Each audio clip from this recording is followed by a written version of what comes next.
हाँ तो भाई, welcome back to the channel again. तो अपनी पिछली वीडियोस में मैंने आपको फाइल्स के बारे में ही बताया था। ठीक है, आज की जो वीडियो रहेगी इसमें हम लोग इंपोर्टिंग फाइल में एक मेथड है वो मैं बता देता हूँ आपको। अभी मैं बताऊँगा कि मैं ये वाला मेथड क्यों बता रहा हूँ। तो देखो, एक तो ये आपका डेटा फ्रेम है, ठीक है, जो मैंने अपने कोडिंग में यूज़ किया हुआ है। ठीक है, CSV फाइल जो ओपन करी थी उसमें मैंने ये डेटा फ्रेम यूज़ किया था। तो मुझे इसमें नोटिस हुआ कि इसमें जो है आपको सेमी कॉलन देखने को मिल रहे हैं। तो अगर मिल रहे हैं तो वो मैं रीज़न बता रहा हूँ आप लोगों को क्यों मिल रहे हैं, ताकि आप लोगों को फाइल समझने में आसानी हो। फॉर एग्ज़ाम्पल, ये जो फाइल है मेरी डेटा फ्रेम की, अगर मैं इसको मतलब कोई इसको टेक्स्ट फाइल में कन्वर्ट कर देता है, ये आपकी टेक्स्ट फाइल हो गई।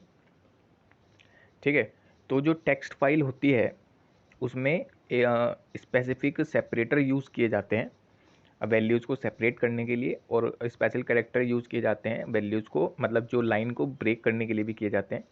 ठीक है, जैसे कि आप लोग इसमें देख सकते हैं, मैंने इस फाइल में सेमी कॉलन यूज़ हुए हैं फाइल को सेपरेट करने मतलब वैल्यूज़ को सेपरेट करने के लिए, और /n यूज़ हुआ है लाइन ब्रेक के लिए।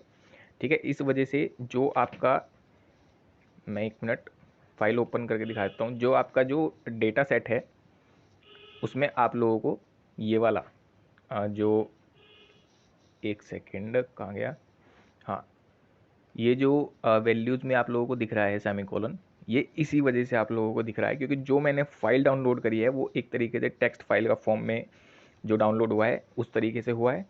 ठीक है, और जबकि अगर आप ये वाला जो देखो, जो मैंने, क्या कहते हैं, एक सेकेंड, इस, चलो तो दोबारा करना पड़ेगा।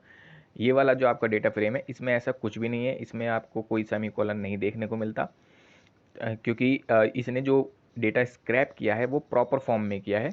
ठीक है, इसमें सेपरेटर वगैरह देखने को नहीं मिल रहे हैं क्योंकि ये टेक्स्ट फाइल में कन्वर्ट नहीं हुआ है, लेकिन ये टेक्स्ट फाइल से डेटा फ्रेम में कन्वर्ट हुआ है तो इसके जो सेपरेटर वगैरह हैं ये इसमें आ गए हैं। ठीक है, क्योंकि जो मैंने फाइल डाउनलोड करी थी उसमें ऐसा था, मतलब जो सेपरेटर हैं वो आ रहे थे। इस वजह से मुझे लगा कि वीडियो में एक बार बना देता हूँ क्यों आ रहे हैं। ठीक है, क्योंकि जो आप लोग टेक्स्ट फाइल यूज़ करोगे उसमें आपको, अगर फॉर एग्जांपल मेरी डेटा फ्रेम को कोई भी टेक्स्ट फाइल में कन्वर्ट कर देता है तो उसमें क्या आपको देखने को मिलेगा, एक तो आप लोगों को स्पेशल कैरेक्टर यूज़ करने पड़ेंगे। ठीक है, ये कॉमाज यूज़ करने पड़ेंगे, जैसे मैंने सेमी कॉलन्स यूज़ करे हुए हैं। ठीक है, और ये \n में यूज़ किया हुआ है, क्योंकि इसका रीज़न ये है क्योंकि जो मशीन है वो बाइट के फॉर्म में जो आपका डेटा है वो अंडरस्टैंड करती है, वैसे कोई, ठीक है, मतलब बाइट्स में समझती है। तो इसके लिए आप लोगों को एक इनकोडिंग की ज़रूरत पड़ती है जो फाइल को इनकोड करती है पहले आपके मशीन के फॉर्म में, ताकि मशीन उस डेटा को समझ सके और फिर वो डिकोड करती है उस फाइल के फॉर्म में। ठीक है, तो इसमें जो कैरेक्टर आप लोगों को सेपरेटर यूज़ किए जाते हैं, character that will separate the value in your file is comma semi colon और स्पेस, ये वाला, इसको क्या कहते हैं यार, मैं तो भूल भी गया, खैर जो भी है, या फिर स्पेस बार जो होता है वो भी स्पेस भी यूज़ किया जाता है सेपरेट करने के लिए। ठीक है, उसके बाद कुछ कैरेक्टर जो हैं एंड ऑफ लाइन के लिए यूज़ किए जाते हैं, जैसे कि /n मैंने यूज़ किया हुआ है अपनी टेक्स्ट फाइल में, ये वाला /n। ठीक है, इसके बाद एक और कैरेक्टर होता है जो इंटरप्रिटेटर को सिग्नल देता है कि फाइल का जो एंड है वो हो चुका है, इसके आगे कोई भी टेक्स्ट नहीं है, उसको आप एंड ऑफ फाइल कैरेक्टर भी कह सकते हैं। ठीक है, तो इस तरीके से जो सेपरेटर वगैरह है, कॉमा वगैरह है, ये मैंने यूज़ किया हुआ है, और ये मैंने रीज़न भी बता दिया कि क्यों यूज़ हो रहा है। ठीक है, अगर कोई, फॉर एग्जांपल, अगर कोई पूछता है कि मैं अपना डेटा फ्रेम टेक्स्ट फाइल में कन्वर्ट कर दूँ तो क्या सेपरेटर यूज़ किया जाएगा, कैसे मशीन समझेगी कि डेटा की वैल्यू क्या है और कैसे कैसे वैल्यूज़ को फिल किया गया है, उसके लिए आप लोगों को वैल्यूज़ को सेपरेटर की हेल्प से सेपरेट करना पड़ेगा पहले। ठीक है, फिर लाइंस को सेपरेट करना पड़ेगा, /n की मतलब एंड ऑफ लाइन के जो कैरेक्टर हैं, जैसे कि /n मैंने यूज़ किया हुआ है उसको समझाने के लिए।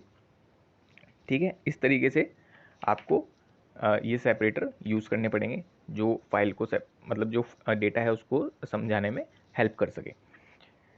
ठीक है, तो ये एक छोटी सी वीडियो थी, समझाने के लिए मैंने बनाई थी ताकि आपको हेल्प हो सके कि मेरे को एक रीज़न दिख गया था कि यहाँ पर मेरे, क्या कहते हैं, ये सेमीकोलन्स वगैरह आ रहे हैं, तो हो सकता था कि आपको क्वेश्चन आ जाए कि क्यों आ रहे हैं। तो मैंने बता दिया है कि जो फाइल है, फाइल जो है टेक्स्ट फाइल में कन्वर्ट हुई होगी, और इन्होंने इस टेक्स्ट फाइल को CSV फाइल में कन्वर्ट किया होगा जहाँ से मैंने डाउनलोड करी थी। मैंने कहा था ना आपको सिस्टम से उठा लेना, मतलब डाउनलोड कर लेना फाइल को कहीं से भी। तो मेरे वाले में ये सेमीकोलन आ रहे थे, इस वजह से मैंने आपको बता दिया कि क्यों आ रहे हैं। बाकी अगर आप लोगों को समझने में कोई प्रॉब्लम हो तो नीचे कमेंट कर देना, मैं आगे भी बता दूंगा। ठीक है, अब इस वीडियो को ख़त्म करते हैं, इतना ही रखते हैं। आगे फिर इससे अगली वीडियो में अगले टॉपिक पर बात करेंगे।